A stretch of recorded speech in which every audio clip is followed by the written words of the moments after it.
মদ বিক্রি বন্ধের সিদ্ধান্ত নিল তারাপীঠ। নজরদারি নিয়ে উঠছে প্রশ্ন। কৌশিকী অমাবস্যাকে কেন্দ্র করে তারাপীঠে মদ বিক্রি বন্ধ রাখার সিদ্ধান্ত নিল বীরভূম জেলা প্রশাসন।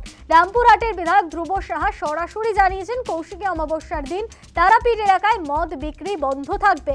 পাশাপাশি কেউ মদ্যপ অবস্থায় ধরা পড়লে তার বিরুদ্ধে প্রশাসনিক ব্যবস্থা নেওয়া হবে বলেও জানানো হয়েছে।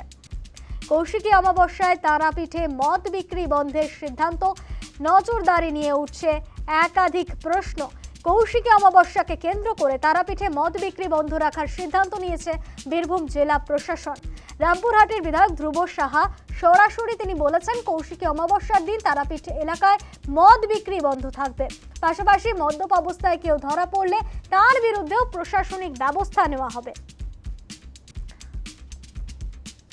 রামপুরহাটের বিধায়ক ধ্রুব সাহা কি বলেছেন শুনব।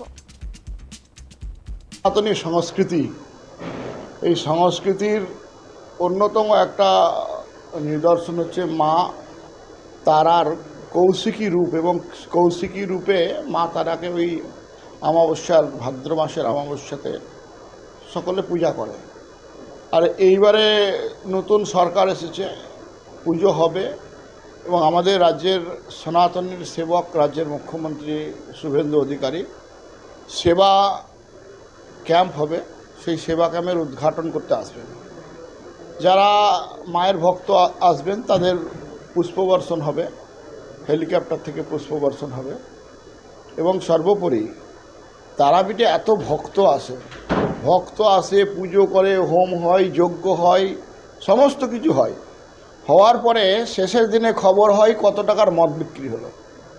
তো না রহেগা বাঁশ আর না রহেগি বাঁশরি, মদ বিক্রি করাই এবারে বন্ধ থাকবে।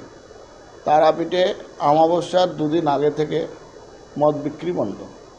কোনো মদের দোকান থেকে মদ নিতে পারে না তারাপীঠ এবং রামপুরহাটে।